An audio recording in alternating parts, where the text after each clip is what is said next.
अस्सलाम वालेकुम। विदेशी लोगों के लिए लेबर के लिए बड़ी खुशखबरी आई है। कुवैत में मिनिस्ट्री ऑफ इंटीरियर के मिनिस्टर शेख फायद अल यूसुफ की तरफ से बड़ा ऐलान किया गया है। खादम से शून में ट्रांसफर को लेकर प्राइवेट सेक्टर में, कंपनी में कहीं भी ट्रांसफर करने को लेकर बड़ा ऐलान किया गया है। फाइनल ऐलान जो कानून बना दिया गया है उसको लेकर नियम, शर्तें और ये कब तक जारी रहेगा और कब से शुरू होगा ये ऐलान किया गया है। सबसे पहले तो कुवैत में जो भी खादम के लोग इकामा ट्रांसफर करना चाहते हैं तो सभी को पता होगा कि कम से कम उन्होंने 1 साल तक जिस कुवैती के साथ काम कर लिया है कुवैत में आके, तो उससे परमिशन लेनी होगी। 1 साल पूरा हुआ होगा तो ही इकामा ट्रांसफर कर सकेंगे। प्राइवेट सेक्टर में शून में वर्क वीजा 18 में ट्रांसफर करना चाहते हैं तो साथ ही उसकी मंजूरी की जरूरत होगी। कफिल की, जो खादम जिस कुवैती के घर पे काम करता है उस कुवैती की मंजूरी जरूरी होगी, साइन कराने होंगे, क्योंकि इकामा ट्रांसफर करने के लिए लेबर को 50 केडी देना होगा और एडिशनल 10 केडी लगेंगे, यानी कि टोटल 60 केडी लगेगा।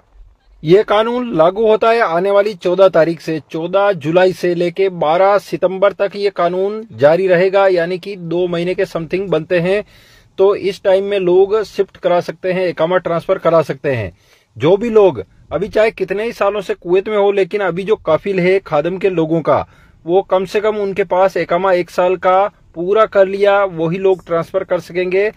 चाहे लोग कितने ही सालों से कुवैत में हो, लेकिन जो कफिल अभी है उसके साथ कम से कम तो 1 साल उसके साथ रहा होना चाहिए। 1 साल का इकामा, तभी जाके ट्रांसफर कर सकेंगे। बाकी ज्यादा की कोई लिमिट नहीं है, चाहे 4 साल, 5 साल, 10 साल भी रहे हो किसी भी कपिल के साथ, कपिल कुवैती के घर पे, तो उससे कोई दिक्कत नहीं है, लेकिन कम टाइम 1 साल होना चाहिए। अब इसमें कई लोग होंगे जिनका इकामा ट्रांसफर करने के लिए, खादम के लोग जो बाहर काम करते हैं खादम के लोग, तो उनको इकामा ट्रांसफर करने के लिए कुवैती लोगों को अगर दिनार भी देने पड़े तो वो भी देने पड़ेंगे, लेकिन इकामा ट्रांसफर करना चाहते हैं तो ये उनके लिए एक फायदा है, एक गोल्डन अपॉर्चुनिटी है, क्योंकि वो बिना डर के, सिविल आईडी कार्ड कभी भी चेक हो सकता है, इसलिए इकामा ट्रांसफर हो जाएगा तो फिर कोई टेंशन नहीं रहेगा। कई लोग ऐसे होंगे जिनको इकामा ये महंगा पड़ेगा। किन लोगों का? जो बाहर काम करते हैं, जैसे इधर उधर काम करते हैं कहीं भी दिहाड़ी पे, और उनके पास कोई इकामा लगाने वाला अच्छा नहीं है, तो किसी एजेंट को ढूंढेंगे, तो एजेंट को दिनार देने पड़ेंगे इकामा लगाने के लिए। पहले वाले कुवैती को देने पड़ेंगे, जो खादम है जिसका कफिल है उसको। इसके साथ ही 50-60 दिनार जो वहां पर फीस देनी होगी वो अलग से।